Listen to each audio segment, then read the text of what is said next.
میں نے حضور قرن بابا اولیاء رحمۃ اللہ علیہ سے عرض کیا کہ حضور مسلمانوں کا حال بڑا خراب ہے، کچھ ہونا چاہیے، آپ اتنے بڑے بڑے اللہ کے برگزیدہ بندے ہیں، ایڈمنسٹریشن کے لوگ ہیں، آپ کی حضور پاک صلی اللہ علیہ وسلم کے دربار میں ہفتے میں 2 دفعہ 3 دفعہ حاضری ہوتی ہے، وہاں سے آپ کو احکامات صادر ہوتے ہیں، آپ ان پر عمل کرتے ہیں۔ اللہ حاضر خیال اسی طرح بڑے پیر صاحب بھی ہیں، خواجہ غریب نواز بھی ہیں، اور دوسرے بزرگان الزام ہیں، ان کی بھی حاضری ہوتی ہے، ان کو بھی احکامات ملتے ہیں، ان پر عمل کرتے ہیں۔ تو مسلمان قوم کے لیے کوئی ایسا ایک پروگرام بن جائے جس سے یہ اس کی جو ذبح حالت ہے، اس کی بدنامی ہے، یہ ختم ہو اور اس کو بھی دنیا میں کوئی باعزت مقام حاصل ہو۔ تو انہوں نے بڑی عجیب بات فرمائی، بہت ہی سن کے مجھے تو بڑی تکلیف ہوئی، بہت پرانی بات ہے۔ انہوں نے کہا خیر صاحب اب صورت حال یہ ہے، کئی بار حضور پاک صلی اللہ علیہ وسلم کے دربار میں فرشتوں نے، ملائکہ انصری انہوں نے نام لیا، فرشتوں نے جا کر یہ درخواست کی کہ یا رسول اللہ ہمیں آزاد کر دیں، ہم اس قوم کو انسپائر نہیں کر سکتے، جتنا اس کو انسپائر کرتے ہیں اتنے الٹا چلتی ہے، تو اس سے بہتر یہ ہے کہ ہمیں آزاد کر دیا جائے۔ ہم کہتے ہیں جھوٹ بولنا بری بات ہے، وہ جھوٹ ہی بولے گی۔ ہم کہتے ہیں بھائی آپس میں فساد بہت بری چیز ہے، اپنے بھائی کو قتل نہیں کرو، تمہارے نبی کا بھی یہ کہنا ہے بھائی کو قتل نہ کرو، تمہارے اللہ کا بھی یہ کہنا ہے کہ بھائی کو قتل نہ کرو، تمہارا قانون بھی یہ کہہ رہا ہے کہ بھائی بھائی کو قتل نہ کرے۔ کہتے ہیں جتنا انسپائر کرتے ہیں اتنا ہی وہ اور قتل کرتے ہیں۔ ہم انہیں سمجھاتے ہیں کہ بھائی دیکھو یہ کم توڑنا جو ہے یہ اتنی بری عادت ہے اور اللہ کے لیے اتنی ناپسندیدہ خصلت ہے کہ محض اس بات کے لیے کہ وہ قوم سمود قوم عاد کم تولتی تھی، اس بنیاد پر اللہ تعالیٰ نے عذاب نازل کر کے اس کو دنیا کی ہستی سے ہی مٹا دیا۔ جن صاحب سنتے ہیں لیکن کم ضرور بولیں گے، ملاوٹ ضرور کریں گے۔ تو اب یہ صورت جو مسلمانوں کی اس وقت ہے اس کے بارے میں اگر ہم غور و فکر کریں گے تو ایک ہی بات ہماری سمجھ میں آئے گی، چونکہ پیغمبرانہ طرز فکر سے امت یہ پوری نوع انسانی دور ہو گئی ہے، اس لیے وہ صراط مستقیم کی جو انسپائریشن ہے اسے سننے کے لیے تیار ہی نہیں ہے۔ البتہ شیطان سے جو انسپائریشن ہوتا ہے اس کو سب سنتے ہیں آپ کے سامنے، مسلمان کو قتل کر رہا ہے، کلمہ کو وہ کافر کہہ رہا ہے، مسجدوں میں بم پھٹ رہے ہیں، اللہ حاضر قیاس جتنا بھی آپ دیکھیں ہر آدمی دوسرے آدمی کو زہر دے رہا ہے ملاوٹ کی شکل میں اور خوش ہو رہا ہے کہ میں پیسے کما رہا ہوں۔ یہ انسپائریشن کیا آپ سمجھتے ہیں فرشتوں کا ہو سکتا ہے؟ کیا اللہ کے فرشتے مسلمانوں کو یہ انسپائر کر سکتے ہیں کہ تم جھوٹ بولو، ملاوٹ کرو، حسد کرو، اپنے بھائی کی گردن مار دو، کسی کو کافر کہو، کسی کو مسلمان کہو؟ سیدھی سی بات ہے کہ یہ انسپائریشن فرشتوں کا نہیں ہے، یہ شیطان کا انسپائریشن، ابلیس کا انسپائریشن۔ جب ہمارے سامنے یہ مشاہداتی عمل آ گیا کہ ہم شیطان کا ہی انسپائریشن قبول کر رہے ہیں تو ثابت ہو گیا کہ روحانیت میں طرز فکر اگر شیطانی ہے تو اس کا بھی انسپائر ہوتا ہے، وہ بھی انسپائریشن ہوتا ہے، وہ بھی انتقال خیال، یہی نہیں کہ انتقال خیال رحمانی ہوتا ہے، انتقال خیال شیطانی بھی ہوتا ہے۔ اور انتقال خیال رحمانی اور شیطانی اگر نہ ہو تو حساب کتاب، جزا، سزا، شریعت سب ختم ہو جائے گی۔ سزا، جزا، شریعت کا مطلب یہ ہے کہ جو آدمی شیطان کے خیال کو قبول نہیں کرتا وہ جزا کا مستحق ہے، اور جو آدمی فرشتوں کی انسپائریشن وہ قبول نہیں کرتا وہ سزا کا مستحق ہے۔ تو اس واقعے کے کہنے کو تو یہ ہے کہ آپ نے واقعہ پڑھ لیا جی، ایک بہروپ کیا تھا، کیا کمال ہو گیا جی، 200 سال تک وہ بیٹھا رہا۔ لیکن جب ہم کسی چیز پر غور کرتے ہیں، فکر کرتے ہیں، تب اس کے اندر سے یہ بات نکلتی ہے کہ اس کے اندر کیا چیز بیان ہوئی ہے، لکھنے والے نے کیا طرز فکر استعمال کی، لکھنے والا کیا اپنے شاگردوں کو یا اپنے قاری کو کیا چیز منتقل کرنا چاہتا۔ اب آپ یہ بتائیں، ماشاءاللہ اتنے سارے لوگ ہیں، یہ جو میں نے اس واقعے کی تشریح کی، کیا کسی کی سمجھ میں یہ بات آئی؟ ایک آدمی ہاتھ اٹھائے، بس ایک بات ذہن میں آئی کہ اتنا کمال ہو گیا، 200 سال تک بیٹھا رہا، اتنا بڑا روحانی آدمی تھا۔ روحانی آدمی تو تھا، اگر روحانی آدمی نہ ہوتا تو 200 سال کی نیند خود اختیاری نہیں ہو سکتی تھی، 200 سال تک وہ بیٹھا نہیں رہ سکتا تھا، 200 سال تک اس کا جسم خراب نہیں ہوا، یہ اس کی روحانی طاقت تھی، اس کا ارادہ تھا۔ لیکن کس ارادے کے تحت اس نے 200 سال ضائع کیے؟ ایک جوڑے کے لیے، گھوڑے کے لیے؟ اس سے ثابت ہوا کہ اگر طرز فکر صحیح ہے تو انسپائریشن بھی صحیح ہوگی، اور اگر طرز فکر غلط ہے، کتنے ہی آپ قرآن پڑھ لیں، کتنے ہی آپ حدیث پڑھ لیں، کتنے ہی آپ روزے رکھ لیں، کتنے ہی آپ نمازیں پڑھ لیں، نفلیں پڑھ لیں، صراط مستقیم کا مطلب یہ ہے کہ آپ کی طرز فکر ایسی ہو کہ فرشتوں کا انسپائریشن تو آپ قبول کریں، شیطانی انسپائریشن آپ قبول نہ کریں۔ امت مسلمہ کا جو اس وقت المیہ ہے وہ یہی ہے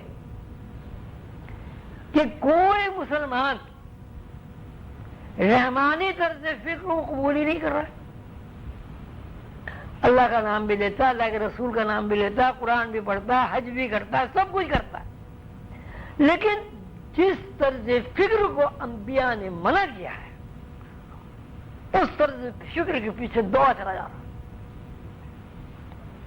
مثلا انبیاء نے فرمایا کہ سود بری چیز ہے، جو سود دیتے ہیں اللہ کے دشمن ہے، کسی کے ذہن میں یہ بات ہی نہیں آتی کہ جی مجبوری ہے۔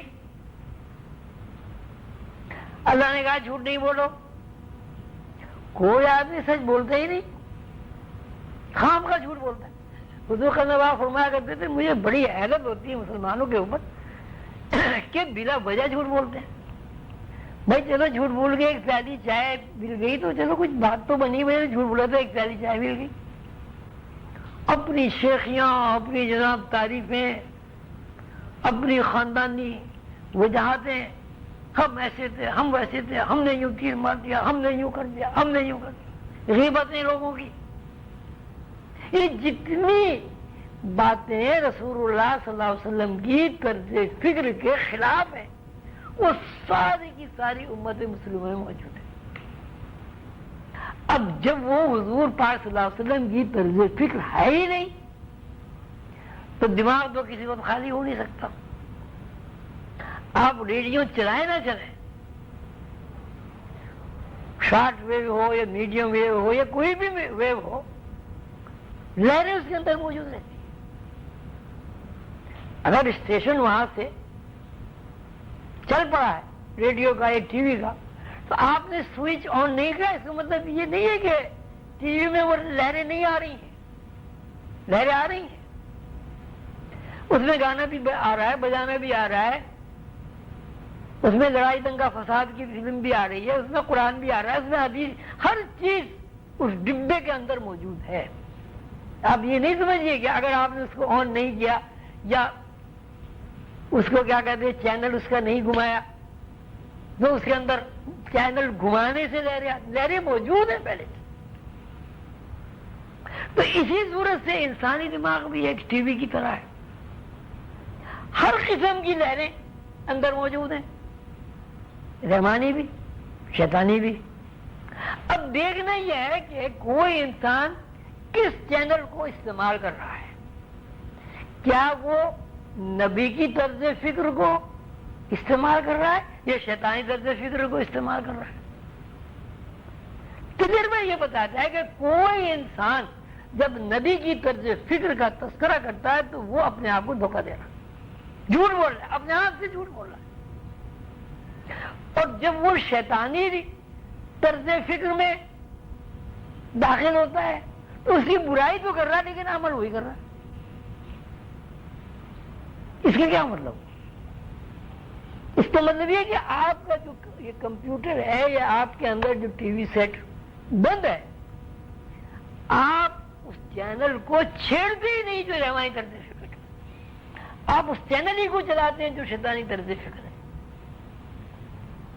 اس واقعے میں یہ بات بڑی وضاحت کے ساتھ بیان کی گئی ہے کہ انسان کی جو صلاحیتیں ہیں روحانی، یہ ضروری نہیں ہے کہ وہ رحمانی ہی طرزوں میں بیدار ہوں،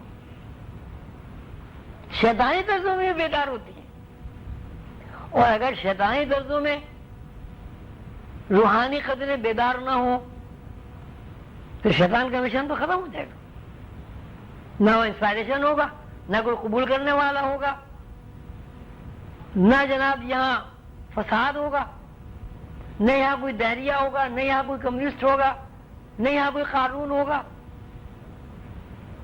تو شیطانی انسپائریشن اور رحمانی انسپائریشن برابر برابر چل رہا ہے اور ہمہ وقت چل رہا ہے، چاہے آپ سو رہے ہوں تب بھی چل رہا ہے، چاہے آپ بیدار ہیں تب بھی چل رہا ہے، آپ بیٹھے ہیں تب بھی چل رہا ہے، آپ چل رہے ہیں تب بھی، اس لیے کہ دماغ کا جو اندر چرخہ ہے وہ کسی لمحے کسی آن رکتا نہیں ہے۔ خیال آتا ضرور ہے، مطلب اگر آپ یہ کہیں ہم یکسو ہو گئے، ہمیں کوئی خیال نہیں آیا، تو یہ بھی ایک خیال ہے کہ آپ یکسو ہو گئے۔ یہ آپ کو کہاں سے اطلاع ملی کہ آپ یکسو ہو گئے؟ اوپر سے انسپائریشن ہی آیا نا، اس انسپائریشن کو آپ نے قبول کیا، یکسوئی کے انسپائریشن کو آپ نے قبول کیا۔ تو روحانیت میں بنیادی بات یہ کہ طرز فکر جو ہے انبیاء کے مطابق ہو، اللہ کے بنائے ہوئے قانون کے مطابق ہو۔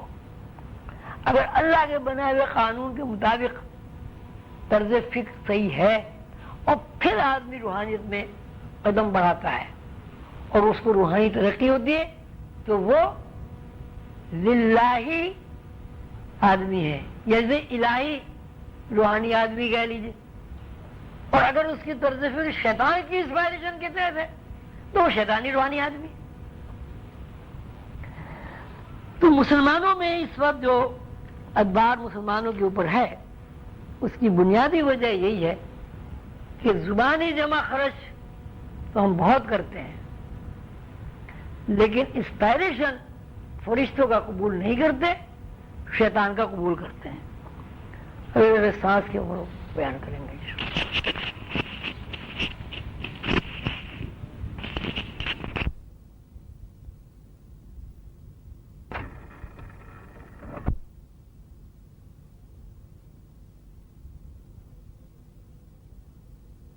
اب اگر اس کے ذہن میں یہ ہوتا ہے کہ میں ہاتھ سے دم کر کے آسمان دیکھوں، فرشتے دیکھوں، سیارے دیکھوں، چاند سورج کیا ہے یہ دیکھوں، تو وہ اس کے ذہن میں ہو جاتا۔ شعوری ترقی ہوتی ہے، یعنی 200 سال میں جو دنیا میں نہیں، اس کو تو چھوڑ دو، سسپینڈ ہو گیا۔ سوتے آدمی کی کوئی ترقی تھوڑی ہوتی ہے۔ بھئی ایک آدمی ہے وہ روز اسکول جاتا ہے، دوسرا آدمی جو ہے وہ سارے دن سوتا رہتا ہے پڑا ہوا، ترقی کس کی ہوگی؟ وہ یہاں زندہ ہے، کھا بھی رہا ہے، پی بھی رہا ہے، آپ کا بھائی ہے، اسکول ہی نہیں جاتا۔ آپ روز اسکول جاتے ہیں، کالج چلے گئے، یونیورسٹی چلے گئے، ترقی کس کی ہوگی؟ جانے والے کیوں؟